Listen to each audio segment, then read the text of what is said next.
Hi guys, स्वागत है आपका अपना channel all subject with Anshu. और यहाँ पर आज हम आप लोगों को फिजिक्स में जो सार्थक अंक होते हैं इसके बारे में बताएंगे। चलिए सबसे पहले देख लेते हैं सार्थक अंक होता क्या है, उसके बाद फिर हम लोग जानेंगे कि सार्थक अंक को कैसे ज्ञात किया जाता है। तो देखिए, सार्थक अंक का मतलब होता है किसी भौतिक राशि के शुद्ध मापन को व्यक्त करने के लिए जिन अंकों को प्रयोग किया जाता है उन अंकों को सार्थक अंक कहते हैं। यानी किसी भी भौतिक राशि को अगर हम शुद्ध मापने के लिए अंकों का प्रयोग करते हैं उन अंकों को क्या कहते हैं? सार्थक अंक कहते हैं। या फिर आप इसको ऐसे कह सकते हो कि किसी भौतिक राशि को शुद्ध रूप में व्यक्त करने वाले अंकों को सार्थक अंक कहते हैं।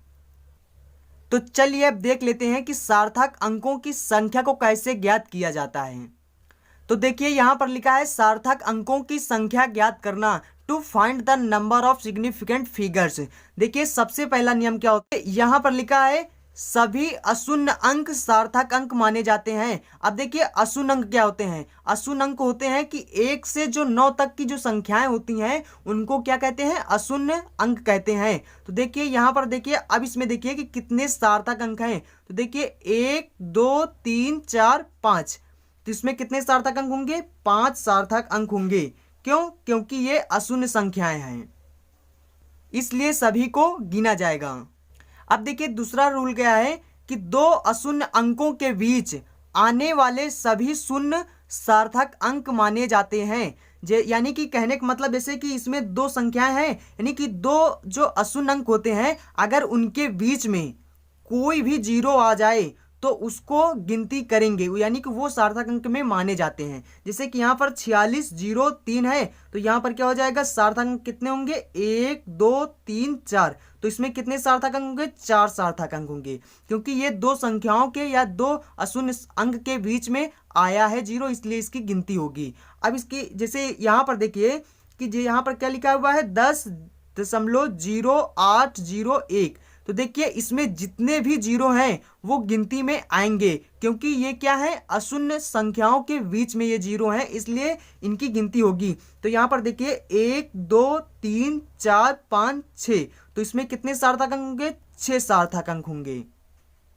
अब देखिए यहाँ पर ये जो 4 6 3 5 1 है, इसमें अगर हम बीच में कहीं पर दशमलव लगा देते हैं तो भी ये गिने जाएंगे। मान लिया यहाँ पर दशमलव हमने लगा दिया, तो इसमें देखिए कि ये सार्थक अंक दशमलव लगाने से इसमें कुछ इसका मतलब नहीं होता है, सार्थक अंक में गिनती होगी, क्योंकि यहाँ पर बताया ही गया है कि शून्य अंक जितने जितने अशून्य अंक होते हैं वो सार्थक अंक गिनती होंगे, चाहे दशमलव लगा हो या ना हो, उससे इसमें कोई मतलब नहीं होता। तो इसमें भी कितने सार्थक अंक होंगे? 5 सार्थक अंक होंगे। चलिए इसी तरह से अगला नियम देखते हैं। यहां पर लिखा है ऐसी संख्या जो मापन से प्राप्त न हुई हो और दशमलव न हो तो अशून्य संख्या के दाईं ओर, यानी अशून्य संख्या के जो दाईं ओर होता है, यानी कि अंत में आने वाले जो शून्य होते हैं वो सार्थक अंक नहीं माने जाते हैं। देखिए इस तरफ जो होता है दाईं होता है और इस तरफ क्या होता है? बाईं होता है। तो देखिए यहाँ पर देखिए कि क्या है कि इसमें ये मापन से नहीं प्राप्त हुआ है और ना इसमें देखिए दशमलव है। तो ये देखिए इसमें जो इसके जो दाईं ओर है, ये जो दाईं ओर है, यहाँ पर जितने भी जीरो होंगे उनको हम सार्थक अंक में नहीं गिन सकते। तो यहाँ पर कितने सार्थक होंगे? इसमें सिर्फ एक ही सार्थक अंक होगा, क्योंकि इसके जो दाईं ओर शून्य है ये गिनती में नहीं आएंगे, तो इसलिए इसमें सार्थक अंक एक ही होगा। अब देखिए इसमें जैसे 4 6 0 3 0 0, तो देखिए यहाँ पर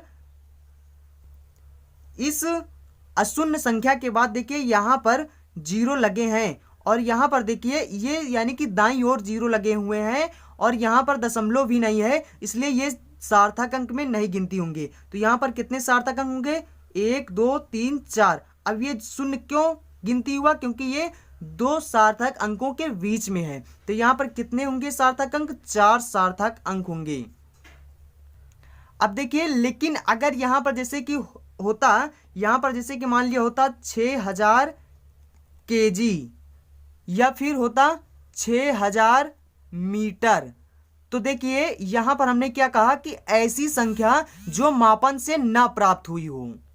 लेकिन यहाँ पर जैसे कि 6000 केजी है या फिर 6000 मीटर है, तो देखिए ये मापन से प्राप्त हुई है, इसको माप कर बताया जा रहा है कि ये 6000 केजी है। तो यहाँ पर जो संख्याएं, यहाँ पर जो जीरो आएंगी इस संख्या के बाद, वो जो है दाईं ओर हो। यहाँ पर जैसे दाईं ओर संख्या, ये जो शून्य है ये क्या होंगी, तो इनको भी सार्थक अंक में गिना जाएगा। तो यहाँ पर कितने सार्थक अंक हो जाएंगे, 1 2 3 4। तो यहाँ पर 4 सार्थक अंक हो जाएंगे और इसमें भी 4 सार्थक अंक हो जाएंगे, क्योंकि ये मापन से प्राप्त हुई संख्याएं हैं।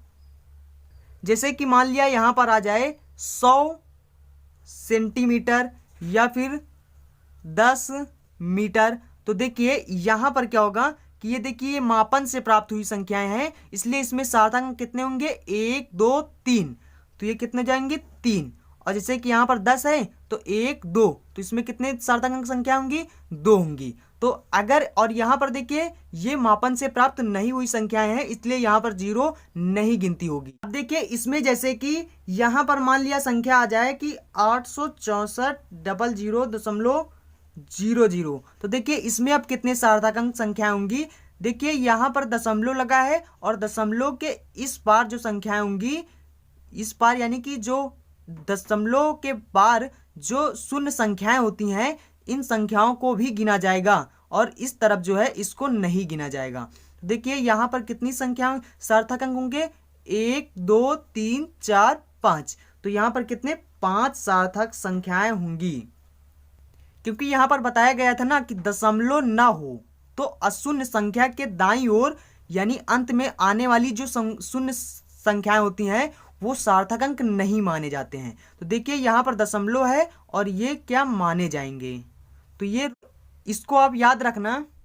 चलिए अब अगला रूल देखते हैं। देखिए यहाँ पर जैसे कि यदि दशमलव से पहले यानी कि बाईं ओर अगर कोई अशून्य अंक नहीं है तो जितने शून्य होंगे वो सार्थक अंक नहीं माने जाते। जैसे कि यहाँ पर देखिए दशमलव लगा हुआ है, दशमलव से पहले आने वाले अगर इधर कोई भी अशून्य जो अंक होता है, अगर इधर कोई भी अशून्य अंक नहीं है तो इधर जो शून्य संख्याएं आती हैं वो सार्थक अंक नहीं माने जाते। जैसे कि यहाँ पर देखिए सार्थक अंक कितने होंगे, 1 2 3 4। अब देखिए ये शून्य माना जाए क्योंकि ये दो सार्थक अंकों के बीच में है, इसलिए ये माना जाएगा। तो यहाँ पर कितने हो जाएंगे, 1 2 3 4। तो इसमें सार्थक अंक कितने हो जाएंगे, 4 सार्थक अंक हो जाएंगे। अब यहाँ पर जैसे देखिए कि इधर दशमलव के दाईं यानी कि दशमलव के बाईं ओर देखिए यहाँ पर कोई भी अशून्य अंक नहीं है, इसलिए इधर जो शून्य होंगे वो अब नहीं माने जाएंगे। तो यहाँ पर देखिए सार्थक अंक नहीं माने जाएंगे। अब यहाँ पर देखिए जैसे कि इसमें देखिए कितने सार्थक अंक हैं, 1 2 3। तो इसमें कितने सार्थक अंक होंगे, 3 सार्थक अंक होंगे। अब देखिए यहाँ पर जैसे देखिए कि जैसे कि यहाँ पर कितना लिखा है, 0.45। फिर यहाँ पर लिखा है 0.0045। फिर इसके बाद यहाँ पर देखिए 0.0045। फिर यहाँ पर देखिए 0.0045। अब देखिए इन सभी संख्याओं में अगर मैं सार्थक अंक की बात करूं तो सार्थक अंक इसमें सभी संख्याओं में सिर्फ 2 सार्थक अंक होंगे। कौन कौन से, 1 2, इसमें 1 2, इसमें 1 2, इसमें भी 1 2। तो पूरी संख्याओं में कितने होंगे, 2 सिर्फ सार्थक संख्याएं होंगी। क्यों, क्योंकि दशमलव के पहले कोई भी अशून्य अंक नहीं है, इसलिए ये दशमलव के बाद ये जो शून्य है ये गिनती में नहीं होंगे। चलिए अब अगला नियम देखते हैं जो बहुत इंपॉर्टेंट है। अब देखिए यहाँ पर क्या है कि यदि दशमलव से पहले कोई अशून्य अंक है तो दशमलव के बाईं ओर, दशमलव की जो दाईं ओर होता है, आने वाले जो शून्य होते हैं वो सार्थक अंक होते हैं। जैसे कि यहाँ पर देखिए 3.40300। तो देखिए यहाँ पर कितने सार्थक अंक होंगे, 1 2 3 4 5 6। तो इसमें कितने सार्थक अंक होंगे, 6 सार्थक अंक होंगे। अब यहाँ पर देखिए 1.500 है तो देखिए यहाँ पर कितने सार्थक अंक होंगे, 1 2 3 4, तो 4 सार्थक अंक होंगे। क्यों? क्योंकि यहाँ पर देखिए अगर दशमलव के बाद कोई भी अशून्य संख्या है और उस अशून्य संख्या के बाद कोई भी जीरो लगा हो तो उसको सार्थक अंक में गिना जाता है। और यहाँ पर जैसे कि कोई भी अशून्य संख्या है या अशून्य अंक है तो इस बार भी जितने जीरो होंगे वो गिने जाएंगे। जैसे कि यहाँ पर देखिए 56 है और इस 56 में देखिए दशमलव लगा, उसके बाद 0 0 है, तो यहाँ पर सार्थक अंक कितने होंगे, 1 2 3 4, तो इसमें कितने सार्थक अंक गिने जाएंगे, 4 सार्थक अंक होंगे। क्यों होंगे? क्योंकि दशमलव के पहले क्या है, अशून्य संख्या है, इसलिए ये भी गिना जाएगा। अब यहाँ पर देखिए जैसे कि 57.01 है, तो यहाँ पर देखिए 1 2 3 4, तो इसमें भी कितने सार्थक अंक होंगे, 4। अब यहाँ पर देखिए 0 यानी 0 के बाद अगर कोई भी सार्थक अंक है उसके बाद जो जीरो होते हैं उनकी संख्याएं सार्थक अंक में किया जाता है। तो यहाँ पर 1 2 3 4, तो इसमें भी कितने सार्थक अंक होंगे, 4।